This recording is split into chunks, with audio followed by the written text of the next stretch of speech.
Children, आज हम सालिम अली पाठ का शेष भाग पढ़ेंगे। सालिम अली विवाहित थे और इस समय काम की उन्हें सख्त ज़रूरत थी। इससे पहले हमने देखा था कि जब वो जर्मनी चले गए थे प्रशिक्षण लेने के लिए, तो उसके 1 वर्ष बाद जब वो लौट कर वापस आए तो उनकी नौकरी जा चुकी थी। अब सालिम अली जो थे वो विवाहित थे और उन्हें काम की भी बहुत ज़रूरत थी अपने परिवार को चलाने के लिए, किंतु उसके बाद उन्हें अपने मनचाहे काम, जो बर्ड वॉचिंग का काम उनका था, उसके लिए अधिक समय नहीं मिल सकता था। सौभाग्य से उनकी पत्नी की कुछ निजी आय थी। निजी आय यानी उनके अपनी कुछ पर्सनल उनके पास इनकम थी, तो जिससे उन्हें बहुत सहारा मिला। उनकी पत्नी की जो अपनी निजी आय थी उससे उनको सहारा मिल गया और उन्होंने बंदरगाह कहते हैं हार्बर को, उन्होंने बंदरगाह के पार फिहिम जो जगह थी वहां पर एक छोटा सा घर ले लिया। वह घर पेड़ों के बीच बना हुआ था, यानी आसपास पेड़ थे और वहां शांति भी बहुत थी। जब वर्षा ऋतु आई तो सालिम अली ने देखा कि घर के पास ही बया पक्षियों ने एक पेड़ पर अपनी बस्ती बना ली है, यानी उस पेड़ पर बहुत सारी बया पक्षी जो थे वो आकर रह रहे थे।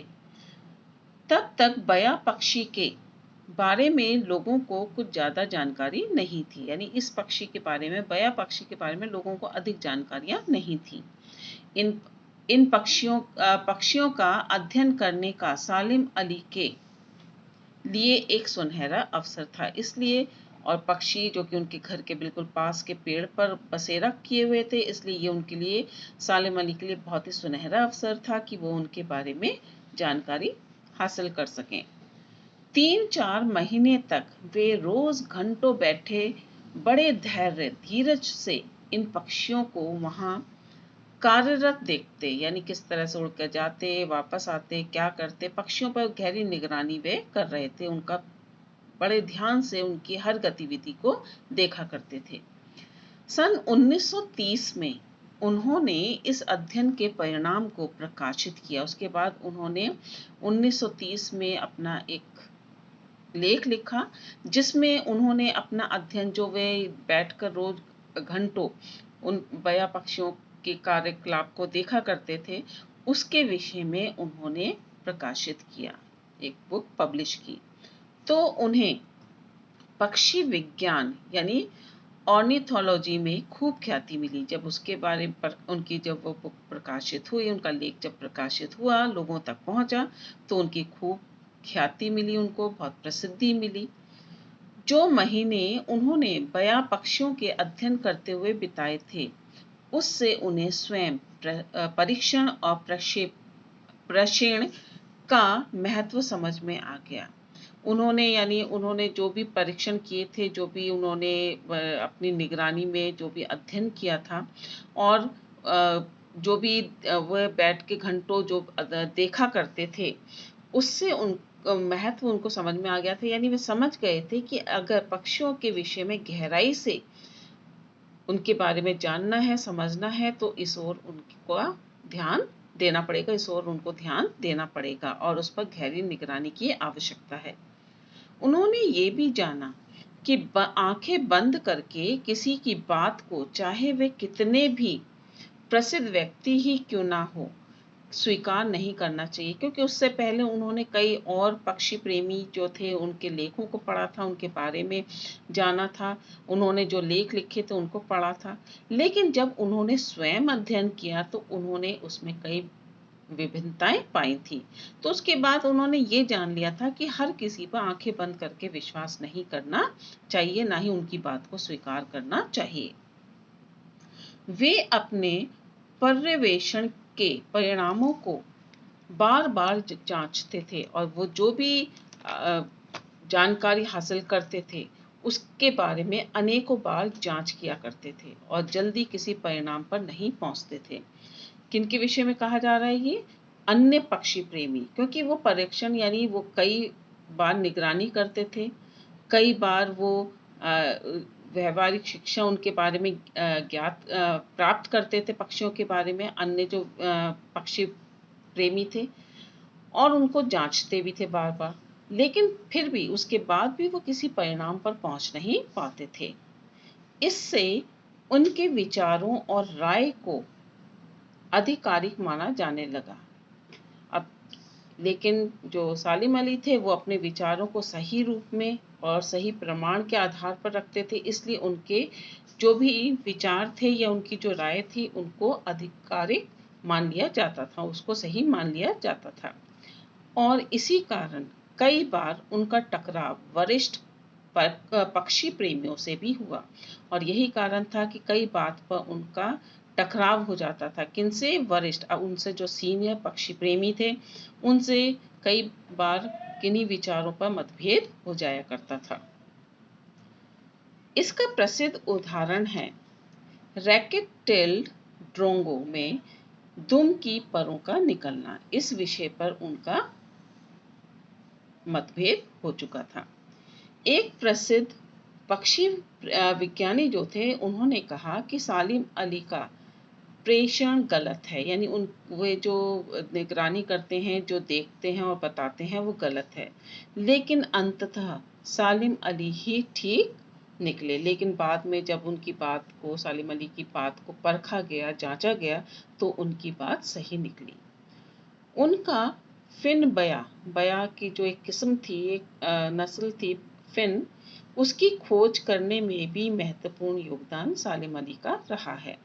समझा जाता है कि 100 वर्ष से वह पक्षी विलुप्त हो गया था, यानी ये पक्षी दिखाई नहीं दे रहा था, विलुप्त हो चुका था, यानी ये पक्षी जो था गायब था।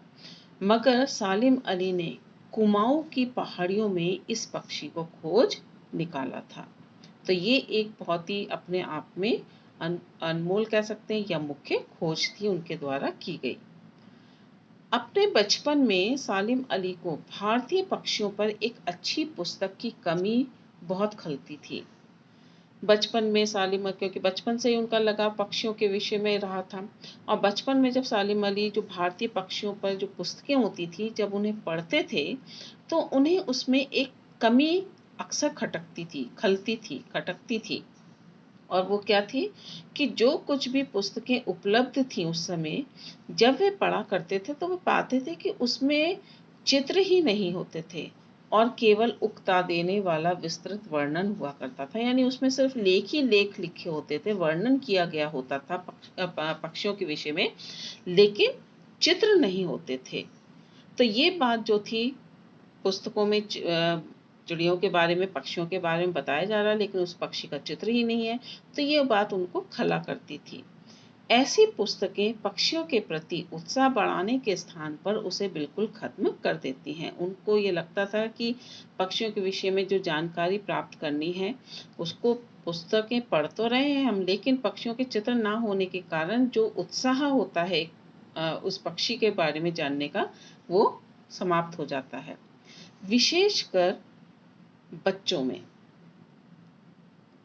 सन 1941 में उन्होंने यह कमी पूरी करने की कोशिश की और बुक ऑफ इंडियन बर्ड्स इस नाम की पुस्तक लिखी, और इस पुस्तक में उसमें सुंदर वर्णन भी किया गया था पक्षियों के बारे में, और प्रत्येक पक्षी जाति के सुंदर चित्र भी उसमें दिखाए गए थे। कोई भी अजनबी उसे देखकर आसानी से पक्षी पहचान सकता था, और कोई भी अनजान व्यक्ति अगर उस पुस्तक को पढ़ता है तो वह पक्षियों को देखकर उस पुस्तक को पढ़कर पक्षी को बड़ी आसानी से चित्र के माध्यम से भी पहचान सकता है। तो उन्होंने अपने बचपन की जो ये कमी थी उसको अपनी बुक में पूरी की, अपनी पुस्तक में पूरी की। सन 1948 में उन्होंने प्रसिद्ध पक्षी प्रेमी एस डिलन रिप्ले के साथ एक अन्य महत्वाकांक्षी योजना पर काम आरंभ किया। दोनों ने 10 खंडों में एक पुस्तक लिखी। खंड यानी भाग, सेक्शंस। 10 खंडों में एक पुस्तक लिखी, और पुस्तक थी handbook of the birds of India and Pakistan. इस पुस्तक में इस उपमहाद्वीप में पाए जाने वाले, यानी भारत और पाकिस्तान में पाए जाने वाले सभी पक्षियों के बारे में जानकारी है। उनकी आकृति कैसी है इस बारे में बताया गया है, वे कहाँ मिलते हैं, उनके प्रजनन की क्या आदतें हैं, प्रव्रजन प्रव्रजन यानी माइग्रेशन, और यह भी कि उनके बारे में और क्या जानना अभी बाकी है। यानी यह सब बातें जो हैं विस्तृत रूप से इस पुस्तक में बताई गई है। सालिम अली बर्ड वॉचिंग के लिए सारे देश में घूमे, यानी जानकारी अधिक से अधिक प्राप्त करने के लिए पूरे देश में, सारे देश में घूमे। कहा जाता है कि देश का ऐसा कोई कोना नहीं जहां उन्होंने अपने रबर के भारी जूतों के चिन्ह ना छोड़े हों, क्योंकि वो रबर के भारी जूते पहनते थे, क्योंकि उन्हें जंगल जंगल घूमना पड़ता था, तो इन जूतों को वे पहन के जाया करते थे। तो ये कहा जाता है कि उनके जो रबर के भारी जूते थे, उनके चिन्ह शायद ही ऐसा कोई देश होगा जहां उनके इन जूतों के चिन्ह उन्होंने ना छोड़े हों। सन 1987 में सालिम अली की मृत्यु हो गई थी। Thank you.